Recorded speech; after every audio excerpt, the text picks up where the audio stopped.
Welcome back to Collectability. Today, we have the amazing opportunity to present to you the world's largest collection of Patek Philippe Golden Ellipse.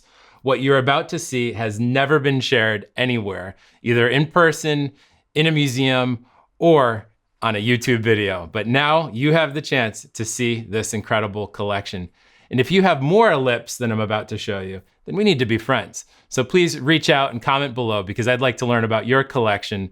And I think we can really have a lot of fun comparing and contrasting this amazing breadth of production from Patek Philippe. So let's look inside the box. Here we have a Patek Philippe sales presentation case, which was made specifically to show Patek Philippe Ellipse watches. Let me just remove the lid. And let's take a look of what's inside. The first thing you'll note are keychains. Keychains were made by Patek Philippe all the way back from the 1970s through the 1990s. And I have two reference 9602 keychains. This is the white gold version, and then we have a yellow gold version.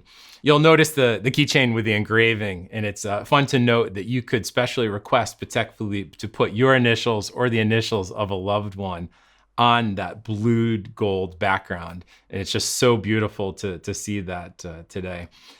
We also have cufflinks, the favorite jumbo cufflinks. I have a white gold and a yellow gold set before me.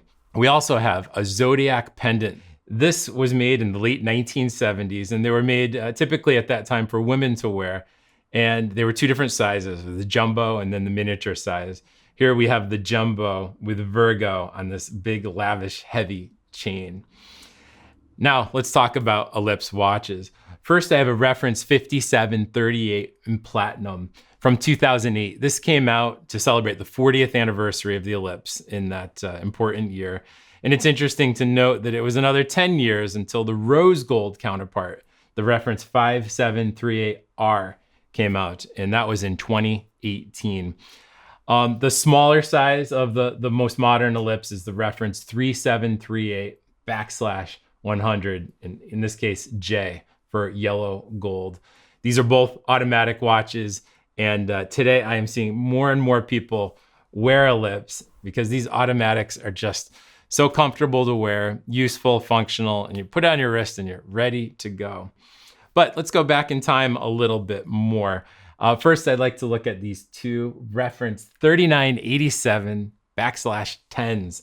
I have a white gold and I have a yellow gold. Now I challenge you to find a Patek Philippe that has more Patek Philippe DNA than this reference. We have a hobnail bezel, we have a 215 mechanical caliber, we have a bracelet that's made fully in-house by Patek Philippe, and the classic Ellipse shape. This particular reference, I think, is one of those underappreciated beauties in the line until you have that on your wrist and you could just really learn to appreciate and understand the workmanship that went into each of these watches. In the center, I have two rose gold ellipses. First, we have the 5738 rose, which we just referenced. And here I have a 3738/100 in rose gold with the autumn gold dial. This watch just lights up beautifully with that brownish tone. And it's fun to have it compared to a black dial, so you can kind of see the two different looks that rose gold can present. The last two watches in the box, I have a 3747 line 17J. This is a quartz Ellipse from the late 1980s, and it's a piece with a cream dial, these applied gold batons, and it's hugely heavy on the wrist. It is a thick bracelet, but it is a quartz watch that makes a big statement. And next to it is my favorite new addition to the collection. This is a 3584 line 1G. It is a white gold Ellipse that came out in the 1970s. And here you could see the pattern on the dial. It's almost reptilian in inspiration. It matches perfectly the mesh bracelet pattern, which gives this really whole full look. And it is oh so 1970s and just classic Ellipse all around, but not something that you see often. But wait, there's more. I have more Ellipse in front of me that I can't wait to show you. First is a reference 3580 in steel. This is the only steel automatic ellipse that's ever made. Has the same movement that you see with the Nautilus. And it's something that I think is one of the more interesting ellipse watches because it has a back wind rather than a side wind. So this is something for the connoisseur to own and to wear. For someone who prefers a more classic ellipse, here I have a reference 3848J from the late 1970s. And this is the look. When people think of a blue gold dial ellipse, this is the classic look, which was in the line for over 30 years. Yet there are some pieces within the ellipse line that are a bit more surprising. One of the great things about the Patek Philippe Ellipse is that it is the canvas of design for so many different craftsmanships within the lineage of Patek Philippe. There's bracelet making, there's dial making, of course there's enamel, there's gem setting, but there's one art, one craftsmanship that is my favorite, and that's what's inside of this orange box before me. The Patek Philippe skeletonized ellipse. Now, when you look at a skeletonized ellipse, you could really just see workmanship at its finest. And the shape of the ellipse just allows you to see even more of that movement. And as you look closely at this watch, you're able to literally look through the watch and see hand engraved in 18 karat gold, the most exquisite details. And this fresh to market reference 3880 is a piece that I just acquired, and I'm so excited. This piece has just absolute perfection in terms of condition, in terms of rarity. This is one of the early examples that has lugs as opposed to that T-bar lug that you see later on with the 3880.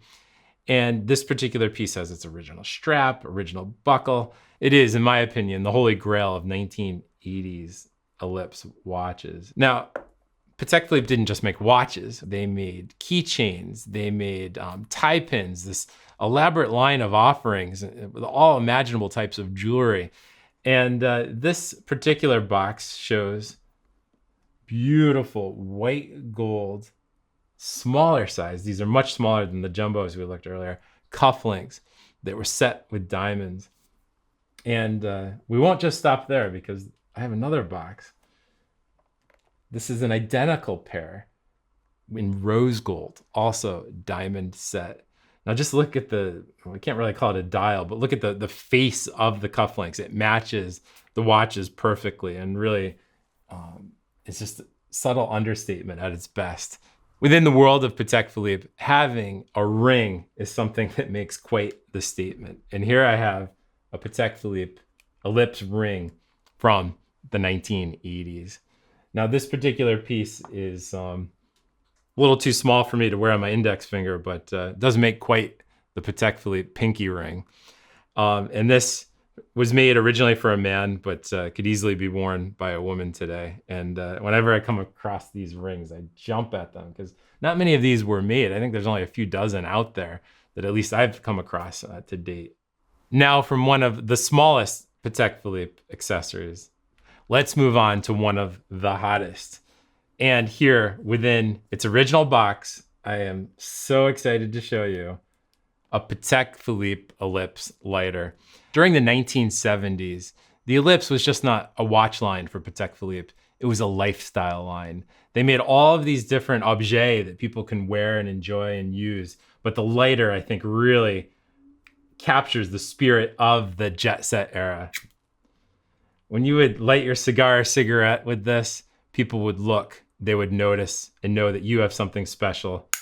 The Patek Philippe lighters were one of the funkiest accessories made during that era. But there's also another option of something that you can put on your wall, and that is a Patek Philippe Ellipse clock. These were originally made for retailers. These were when you went to your local authorized retailer, you'd see these on the wall. But some important VIP clients were also able to special order various customizations. And this has a tiger for an important client from Thailand.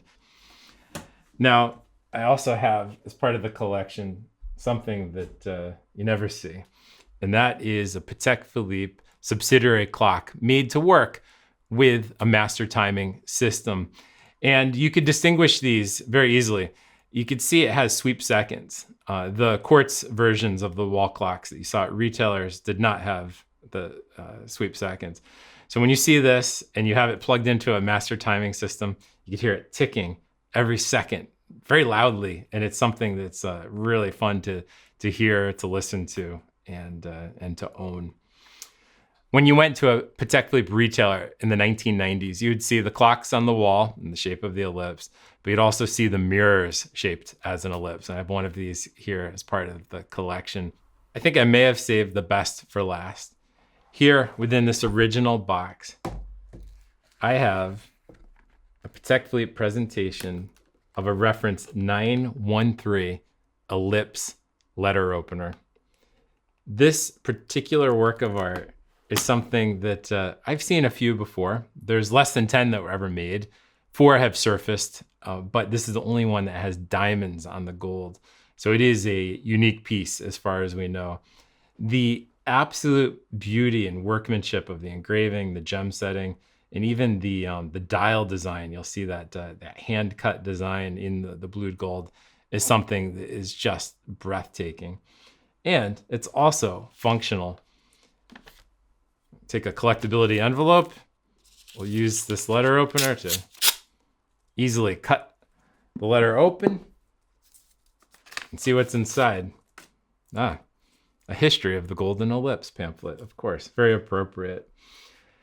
So there you have it. This is an incredible collection of Patek Philippe Ellipse. Is it the world's largest collection? I think it is, but if you know of a larger collection, please let me know. Thank you for joining us. And if you like this video, please like and subscribe on YouTube, TikTok, and also Instagram. Until next time, enjoy the hunt.